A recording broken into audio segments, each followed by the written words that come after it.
Welcome to Choice Classic Radio, where we bring to you the greatest old-time radio shows. Like us on Facebook, subscribe to us on YouTube, and thank you for donating at choiceclassicradio.com. The Signal Oil Program, The Whistler.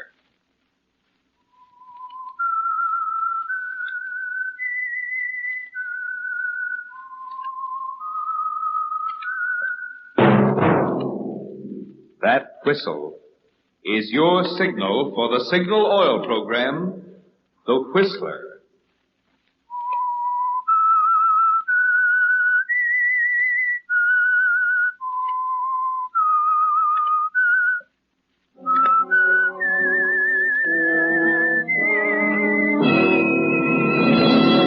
I am the Whistler, and I know many things, for I walk by night.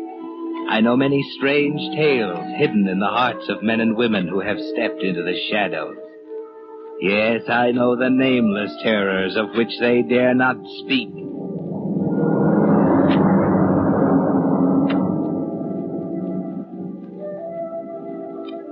Yes, friends, it's time for the Signal Oil Program, The Whistler.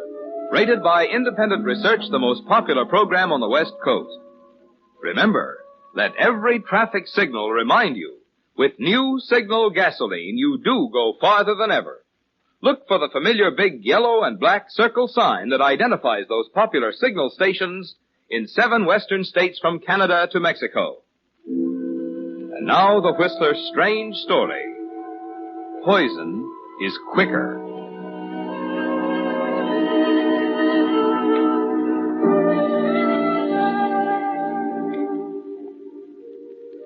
Most men lead lives of quiet desperation, said Thoreau. Quiet desperation. How well little Alfred Smithers, who never read a word by Thoreau in all his life, knew the meaning of that phrase. All the nagging dullness of a humdrum existence and a tiresome wife. Yes, the saucy little servant girl Alfred had married in London so many years before had become a lazy, slovenly housewife whose untidy little home had miraculously survived the Blitz.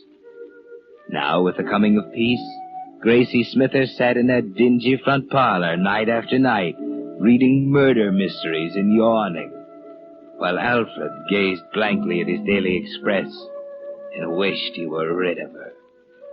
Wished it with all his heart, and did nothing about it.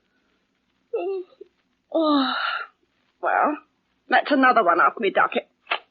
The author didn't play fair, though. I still don't see how that little what's-his-name could have been the Crimson Hangman. What you thinking about, Alfie? Nothing. Still waters run deep, you know. You don't just sit there thinking about nothing. Only a perishing statue does that. I was thinking about the days. What? The days aren't so bad. At least I have something to do at the office. At least I keep occupied. What's the matter, Alfie? Getting the jitters? Never mind. Don't you like our happy little home all of a sudden? If you must know the truth, Mrs. Smithers. I say now, what's got your back up? Oh, nothing. Feeling sorry for yourself again, dearie? Oh, shut up. Get back to your murder rubbish and don't bother me. Really, Alfred Smithers? Read, can't you? Let a man have a little peace and quiet. There's nothing to read. I was hoping you'd pick up some more thrillers for me at the bargain shop tomorrow. All right. What do you want me to get? I wrote down the titles somewhere. Got them ready for you. Oh, yes, here they are. Dearest Alfred. What's that? Oh, don't get the wind up, lovey. It's only a book title.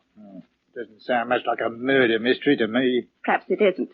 I thought I'd like to see the Alfred in real life if he's anything like Alfred in the book. Very amusing. The others are all thrillers, though. Death is my bridegroom.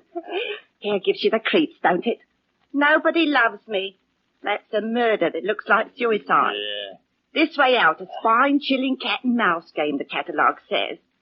I could hang. Don't know that one. And the last one, poison is quicker. Rubbish. Nothing but tripe. Alfred Smithers, you're a snob. Everybody reads murder novels. I don't. Oh, you've always thought yourself better than anybody else. Especially better than me. I've never been good enough for you. That's for you to say, my dear. That's a fine thing to say to your wife. Give me a list, Gracie. I'll pick the books up tomorrow. Well, okie doke. Here's the list. Be sure and get Poison is Quicker. It's all about somebody murdered for insurance. Stark realism, the catalogue says. Cheap trash. Dearest Alfred, death is my bridegroom.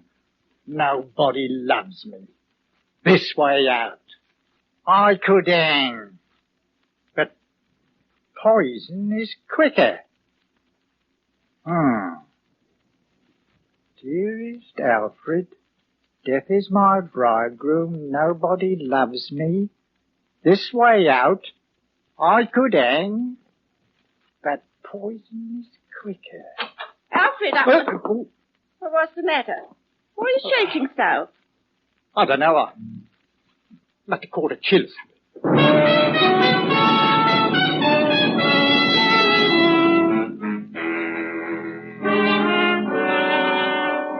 Almost like a note to you, isn't it, Alfred? The barely coherent elliptical style of a suicide note. If Gracie were dead and that note were found beside her body, you try not to think of it. Why, it's monstrous. You're thinking of murder. You want to be rid of her, but not that way. Still, if you simply left her, you'd have no money. And Gracie does have insurance. But poison is quicker, she said. Poison. That arsenic powder you used in the garden. The thoughts in your mind all that night and all the next day. It's coming out now from its hiding place deep inside you. And then when you return home that evening, it happens. The little push that makes you a murderer. Well, where are they? Where's what? My books, dearie. You said you'd bring them home with you. I'm sorry, Gracie. I forgot all about them. You forgot? Yes, Gracie, I had other things on me mind. Other things on your mind. Such an important little man, aren't we, Elfie? Can't keep a promise to your own wife. I couldn't help it, Gracie. They slipped me mind. Like fun they did. You done it deliberate. I know you did. Gracie, don't raise your voice. It's vulgar. Oh, so now I'm vulgar, am I? Well, if I'm not good enough to do things for, I'm not good enough to do things for you. You can make your own tea and toast tonight. Don't shout at me, Gracie. Don't scream. Oh, don't. I'm sick and tired of getting the frosty eye from you, dearie. You're not so high and mighty. Just a miserable little clerk in a dirty little office. That'll do. Oh, just a second, Your Highness. Gracie! Don't. You'll only upset yourself. I'll make tea for the both of us. You'll make none for me. That wishy-washy, weak stuff you'll brew for yourself. I'll make me own. All right. For once I'll do it your way. Eh? Tonight I'll make it the way you want it, Gracie. Just as strong as you like.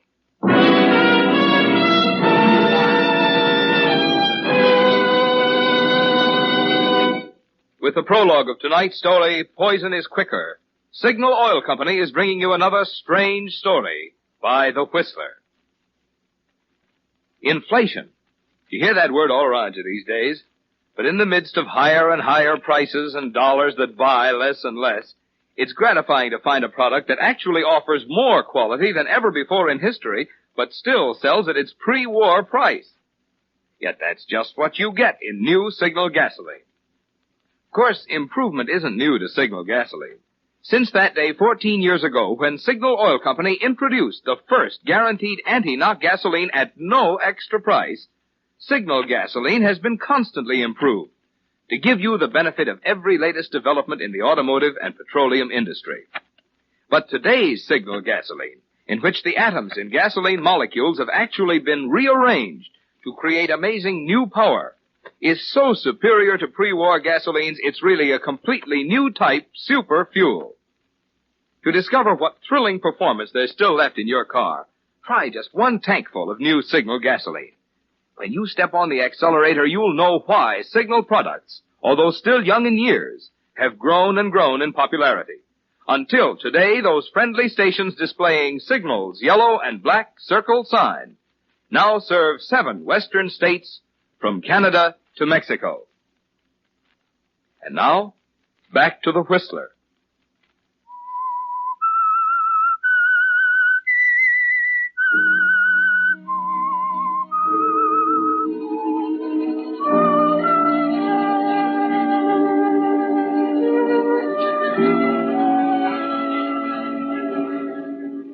But poison is quicker.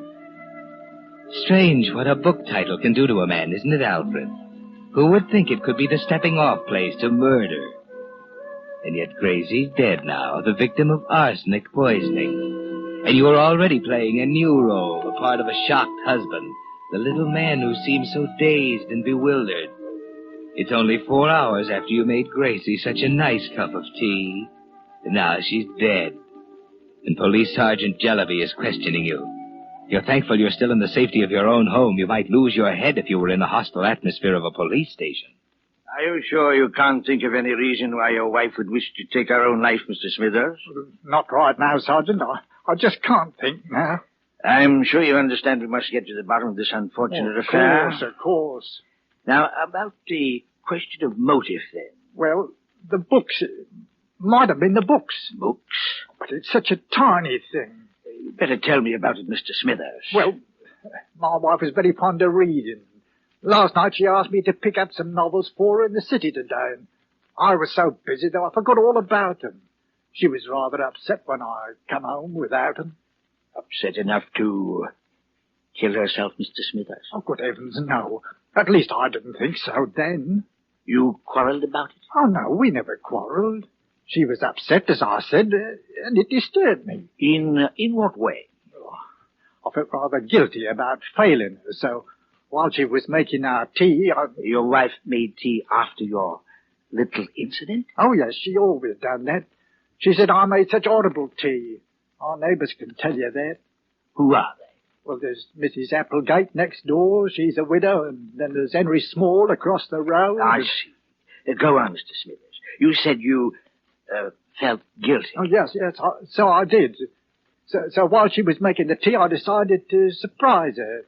Make up for what I'd forgotten to do, like, you know. In what way? Well, I remembered the rental library on the Queen's Road might still be open, so I thought I'd better take a quick walk over there and pick up a few novels for her. I left the house without a word. Wanted to surprise her, like, see? How long were you gone? I left at 6:30. It was foggy, you know the way it gets this time of year. Mm-hmm. So I was longer than I'd bargained for. Over half an hour I was. And these are the books you got her? Yes, Embers of Desire and Love in the Desert. Sort of thing most women like to read. Did your wife read this sort of thing as a general rule? I don't know. I never much thought about the books she read. What books did she ask you to get for her this city? Books? Yes, what titles? Oh, well, I know it's absurd, Sergeant, but I simply can't remember. Are you quite sure? I just can't think of them. I mean, I forgot about them in the first place, and now I'm so mixed up. Perhaps it'll come to you later. Now about the note. Yes? Doesn't it strike you as rather odd?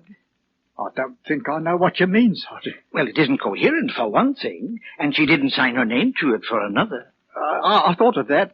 My wife, she must have been under great mental strain when she wrote it. I can see that. Decided to take her life on a sudden impulse, eh?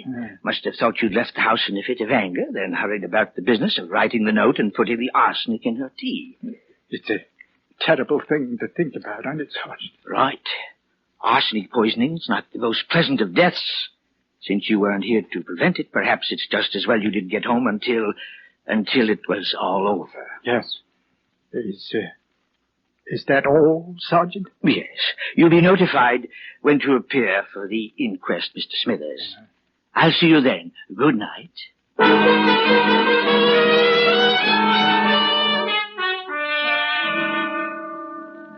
And so you've gotten away with murder, Alfred.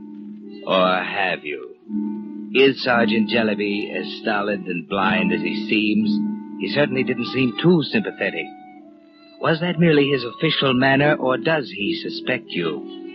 And was your trip to the rental library after you'd watched Gracie die as clever an alibi as you thought? You had to lie about the type of novel Gracie read. You deliberately brought home those trashy love stories to ward off any questions about the suicide note. But if Henry Small or Molly Applegate should remember that Gracie read mystery novels...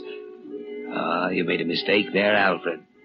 But it's too late to rectify it now. All you can do is attend the inquest with Molly Applegate and Henry Small on either side of us. A nasty business, this, Elf. It'll soon be over, though. I hope so, Henry. You think that the coroner's jury could have made up their minds by now. Can't see why they're taking so long about it. Well, it really isn't so long, Mrs. Applegate. They've only been gone a few minutes. An harrowing ordeal for you. That's what it is. I don't see how you could be so cool up there on the witness stand. The man can't reveal his grief in public, Mrs. Applegate. That he can't. You done yourself proud, Elf. Me, now. The few questions the coroner asked me, they had me shaking like a leaf. Pretty silly if you ask me. How you mean, Molly? The few questions he put to you. Didn't really need to call you as a witness. Same goes for me as far as that goes. I'm sure I could have told a sight more if I'd been asked. Just what do you mean by that, Mrs. Applegate? They're coming back. The jury's coming out. Mrs. Applegate, I'd like to know what you... Now, here's the coroner. Members of the jury, have you reached a verdict? We have, How find you the case of the deceased Grace Smithers? in the light of the evidence disclosed, we find the deceased Grace Smithers is suicide while of temporarily unsound mind. Well, that's it, Elf. There it is. My, yes. Nothing to worry about now. What do you mean? Nothing to worry about. Well, really, Mr. Smithers. Well, what do you mean by it? Nothing to make you bite me head off, I'm sure. Only that it's official now. Oh, sorry, Mrs. Applegate. I'm not quite myself, you know. Well, I didn't mean to snap at you myself. You're right, of course. I haven't anything to worry about now. Nothing at all.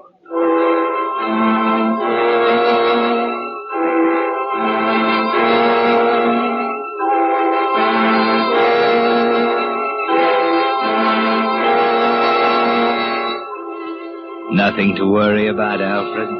Then why is fear so clammy and cold inside you? You've always been afraid of so many things. And now you've actually killed Gracie, you're afraid you'll be found out. That's the greatest fear you've ever known. Murder was so easy, but that was only the beginning. What about Molly Applegate? What more could she have told if she'd been asked? The question haunts you all during the funeral and through the next day and the day after when the insurance man calls at the house. Just one more question for our files, Mr. Smithers. I don't see why I have to answer any more questions. You can get all your information from the police records. It's a formality we have to follow, Mr. Smithers. My company's not in business for its health, you understand. But surely I told you everything you want to know. Just one more thing. What really made your wife take her own life? That's in the evidence at the inquest. It's available to you. My instructions are to get it in your own words. You want your wife's insurance, don't you, Mr. Smithers? No sense in going to pieces, you know. If I were in your shoes, you know what I'd do? Take a trip. If you was in my shoes. Yes, do you good. Now, what about your wife? I guess the war was too much for her. She finally gave way after it was all over. Sergeant Jellyby told me you said that. Then you seen the police. It's part of my job, you know. Is that all you want? I think so. The money will come through in due time, Mr. Smithers. Good day.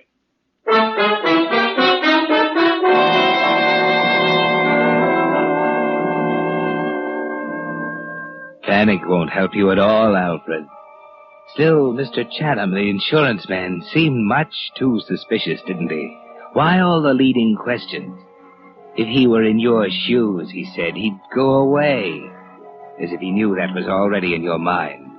Well, that's your plan now, isn't it? The moment you get your money, you'll go away, start all over again in another town, maybe even another country. You hold to that thought all the next day. And then you stop at the corner pub on your way home from the office and have a beer with your friend Henry. Well, here's to you, Elf. A long life and no slip-ups. No slip-ups. Accidents. Hope nothing ever goes wrong for you. Cheerio.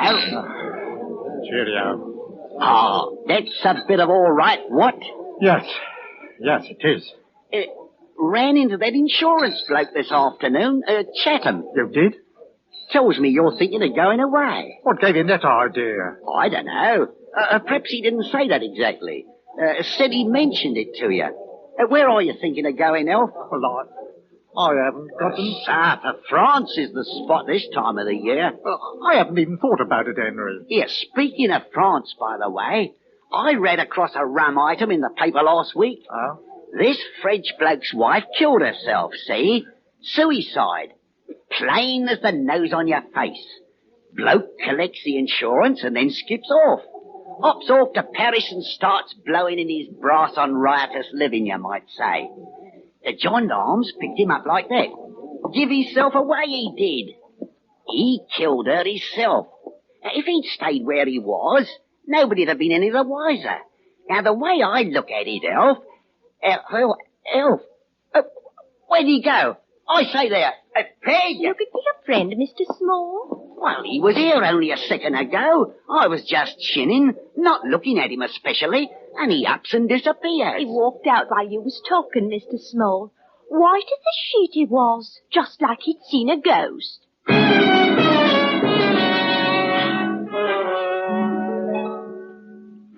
It wasn't a ghost you'd seen, was it, Alfred? Merely the folly of trying to go away. Henry Small's right. People would immediately start to talk. Wait, though. Henry Small never invited you to have a beer before. And why did he tell you that story about the Frenchman? It's very suspicious. As frightening as Molly Applegate's remarks at the inquest. What was the information she could have given the coroner? The question beats at your mind again as you walk home from the pub, trying to hurry through the fog that's come up. Mr. Smithers? Oh, I hope I didn't startle you, Mr. Smithers. you did give me a bit of a turn, Mrs. Applegate. I didn't notice you waiting at the doorway. Thought you'd be along about now. I've been waiting for you. Waiting for me? I know how it's been for you since Gracie passed on. I thought perhaps you were tired of having your tea alone by now, eh? Oh. Well, I haven't thought about it much, Mrs. Applegate. As a widow, I know what it's like to be lonely myself. I just got some lovely fish and chips at the shop, and I left tea on at home. So if you'd like to come in... Well, really, I thought we might have things to talk about. Things to talk about? I'm a woman what keeps her eyes open. I know how things were with you and Gracie. What you mean? In our mystery books. Well, what about them? Believe me, I understand. Understand what? What is it to understand? You can trust me not to breathe a word to anyone. Mrs. Applegate, I'm sure I don't know what... Alfred, you've known me long enough now to call me by my right name. You can call me Molly if you want to. Oh, I'm sorry. I really must be getting home. Oh, but our tea. I It's don't waiting want for no us. tea. I'm not hungry, Mrs. Applegate. Good night.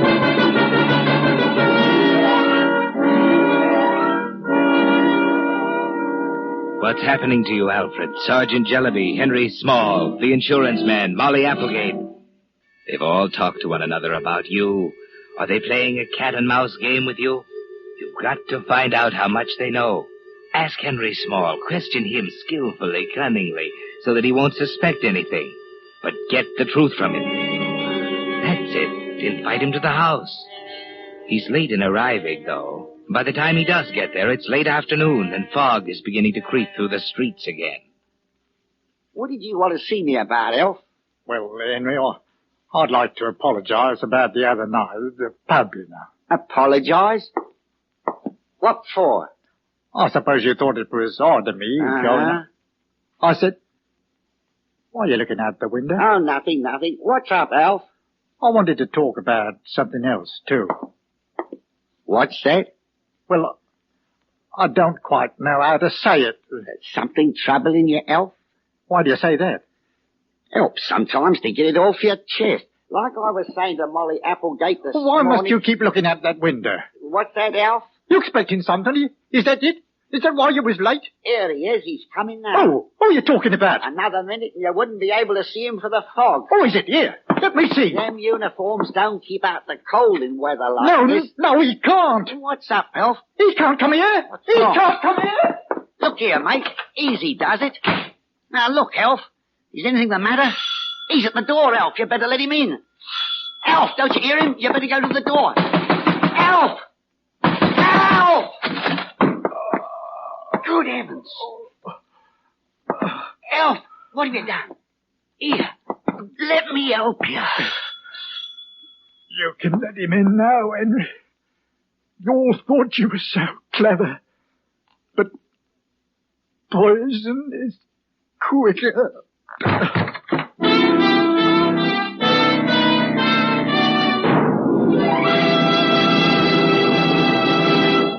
Whistler will return in just a moment with the strange ending to tonight's story.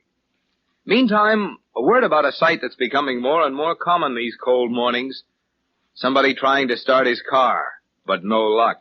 The reason? Another war-weary battery has gone dead.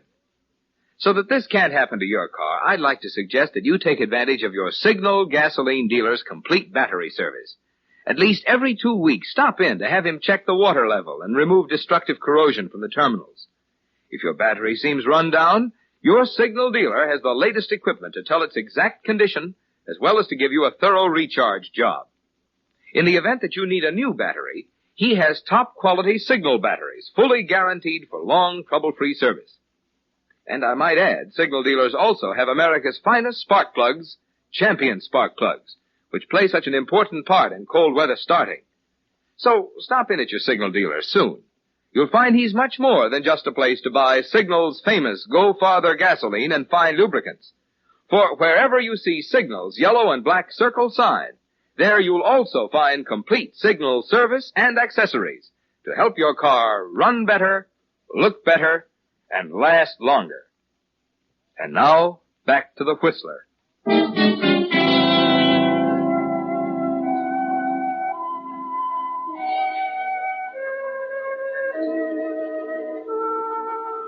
Yes, Alfred, poison is quick enough to kill you while that uniformed figure still rang your doorbell.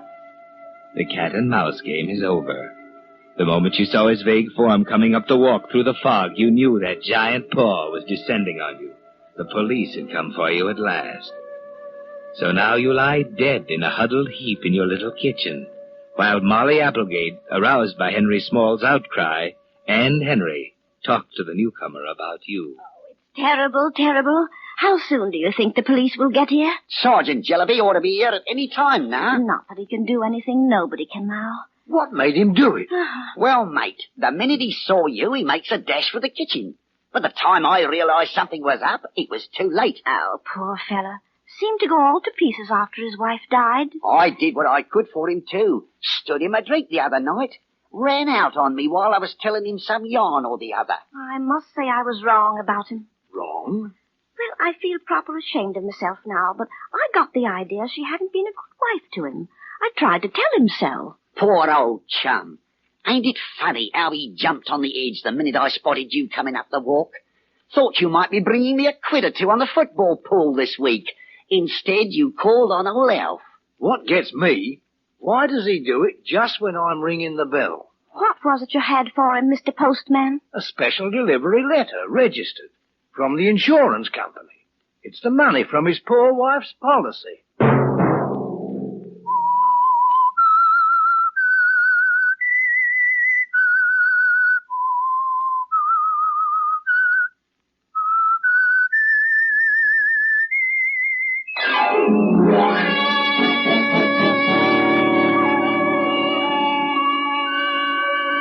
Next Monday at 9 o'clock, the Whistler will bring you another strange tale.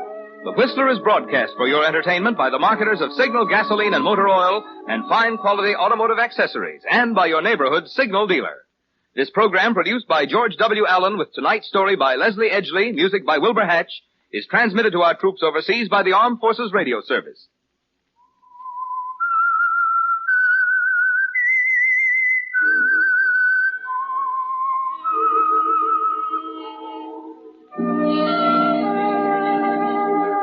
That whistle is your signal for the Signal Oil program, The Whistler.